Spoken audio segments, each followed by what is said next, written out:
She didn't scream, she didn't threaten, she knocked. That was it. And in towns across Western Russia, death answered the door. To neighbors, she was just another middle-aged woman. Scarf over her head, quiet voice, kind smile. To the police, she didn't even exist. Because for almost a decade, no one imagined the killer was a woman, let alone a mother of two, let alone sober only long enough to find her next drink. Her victims were grandmothers, gentle, trusting. And by the time their teacups were still warm, she was gone. She didn't kill in a frenzy. She killed to feed something far colder. She didn't just murder the elderly. She murdered what little peace was left in a generation that had survived war, famine, and poverty. All for vodka. Between 2002 and 2010, 17 elderly women were slaughtered in their own homes. Each time, she knocked. And each time, she walked away with blood on her hands and alcohol in her bag.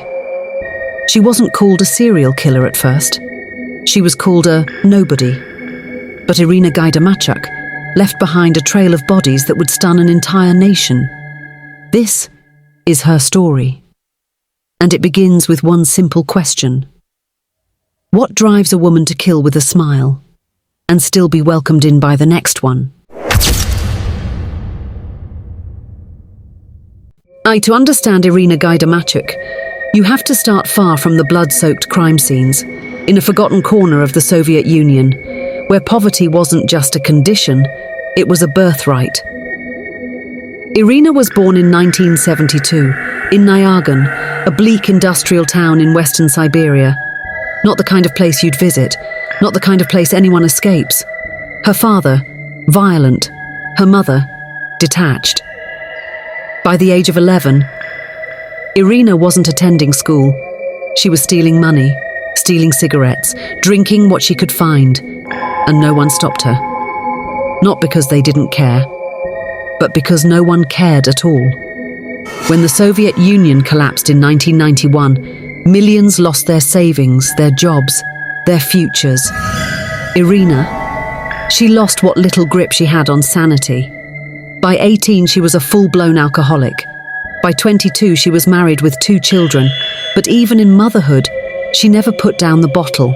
Her husband Yuri tried to stop her, threatened to leave, even took the children away when she was too drunk to stand. He thought it might wake her up. It didn't. Instead, she became clever. She lied to neighbors, claimed she was sober, claimed she was looking for work, but behind closed doors, Irina was unraveling. She needed alcohol, every day. And if she couldn't buy it, she'd find another way to get it. Her first victims weren't elderly women. They were shopkeepers, friends, even her own mother. She'd steal purses, pawn jewelry, lie about needing milk for her children, all for just one thing, vodka. But that wasn't enough. And in 2002, something inside her shifted. She didn't just want to steal anymore. She wanted to destroy. And her first target was an old woman who had offered her tea. She didn't run. She didn't hide. Irina Gaidamachuk woke every morning like anyone else, washed her face, brushed her hair, kissed her children goodbye, then slipped out with a hammer in her purse. In her mind, this was survival. She needed alcohol. She needed money to get it. Her husband had taken the kids. The state had taken her welfare. So she took lives. But it wasn't just murder. It was a schedule. She would walk through the working-class districts of Yekaterinburg, knock on doors with lace curtains, peer into windows, until she found one thing, an old woman, alone. Then came the performance, a scarf over her head, a folder of fake documents, a smile that didn't reach her eyes. Social services, she'd say. We're reviewing pensions. Most let her in. The city trusted uniforms, trusted women, trusted bureaucracy. Inside, she'd accept tea, ask questions, nod politely, then excuse herself to the bathroom, pull out the hammer, and return with silence. Blow after blow, she made sure they couldn't scream. Sometimes she took rubles, sometimes jewelry, sometimes Nothing. She left quickly, sometimes locking the door behind her, sometimes not. It depended on how much vodka she wanted. She killed 11 women this way in under 2 years, and no one noticed. The bodies were labelled accidents, natural causes, because who would suspect a woman, much less a mother, much less someone who looked like a nurse?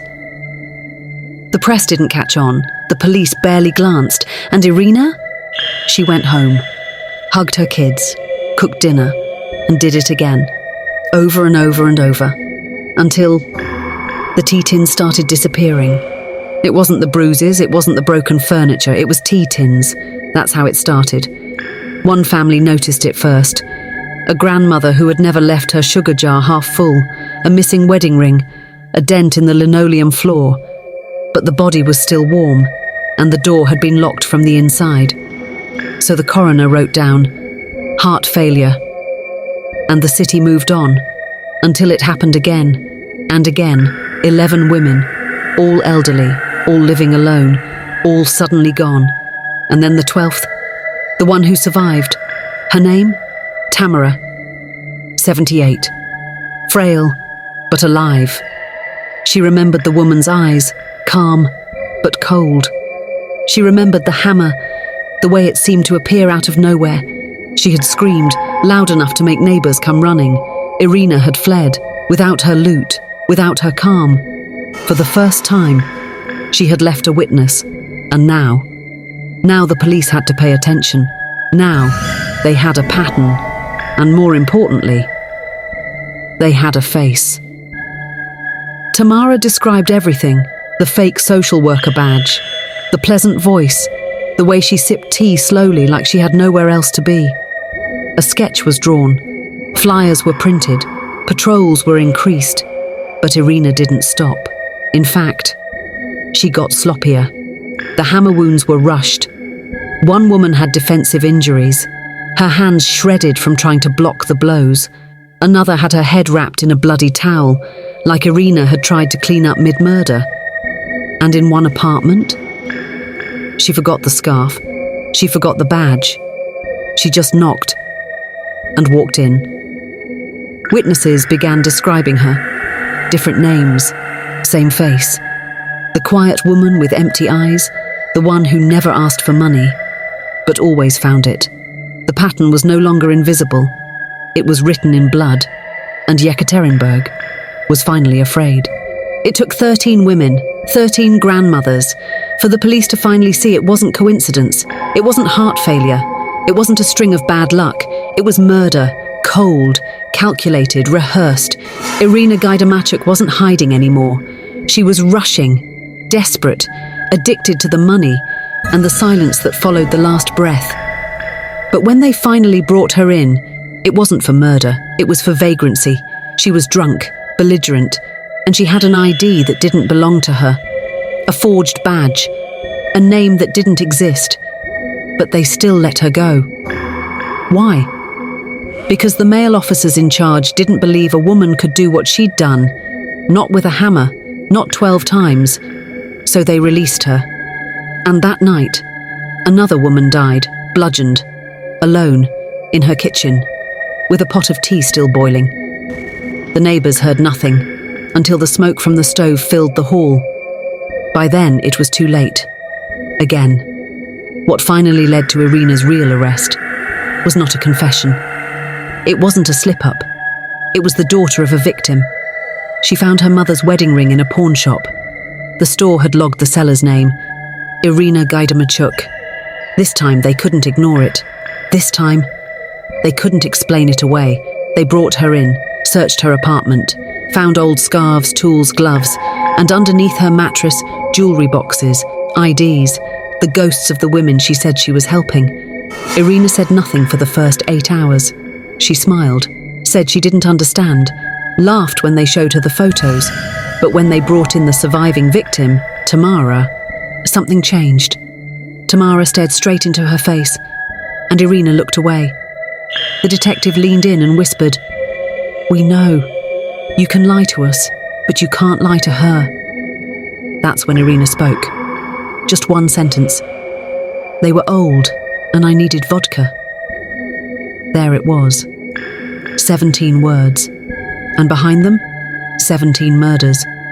Russia had its female serial killer, and she hadn't killed for hatred or revenge. She had killed for the price of a drink. It wasn't the trial they expected, because Irina didn't cry, she didn't beg, she didn't even speak, not until she was forced to. Prosecutors read out the charges one by one. 17 counts of murder. 1 attempted murder. The room was silent, not from respect, but from disbelief. Mothers, grandmothers, neighbours, all gone because one woman knocked on their door, pretending to help, and left, with blood on her hands and change in her pocket. The public was outraged, but not just at Irina, at the system. How could 17 women die the exact same way, and it take years to find a link? One retired officer stood and said what everyone was thinking. If these victims had been younger, richer, male, would it have taken this long? And there it was. The truth, hidden in plain sight. Irina wasn't just a murderer. She was a mirror, reflecting back a society that hadn't looked closely enough. The prosecution called her a calculated predator. The defense tried to call her an addict, a woman who had fallen too far. But when the tapes played, when the interviews showed her laughing, imitating her victims, there was no addiction in her eyes, only clarity. Cold, sober clarity. She remembered their names, their furniture, their faces, but never their last words. She said, "They all made tea, every single one of them. None of them ever saw it coming." And in those words, the room cracked, a gasp, a whisper. Because she wasn't remorseful, she was proud. The judge didn't even need to leave the room. Life in prison, no parole. But in Russia, that didn't mean forever, because she was a mother, and women couldn't be sentenced to death. So Irina Gaidamachuk, who murdered 17 women with her bare hands, would one day walk free when the cameras turned off and the guards closed the doors. Irina Gaidamachuk disappeared from public view, but she didn't disappear from memory. Inside prison walls, she wasn't feared, she was studied. Psychologists described her as chillingly ordinary. No trauma, no diagnosed illness, just motive. She wanted vodka, and for that she took lives. Inmates who shared cells said she never mentioned the victims, but she smiled often, asked about parole, and once said, "They gave me life, but I already lived." Outside, the media quieted, but the families didn't. One daughter of a victim said, "My mother survived war, poverty, everything, but not Irina."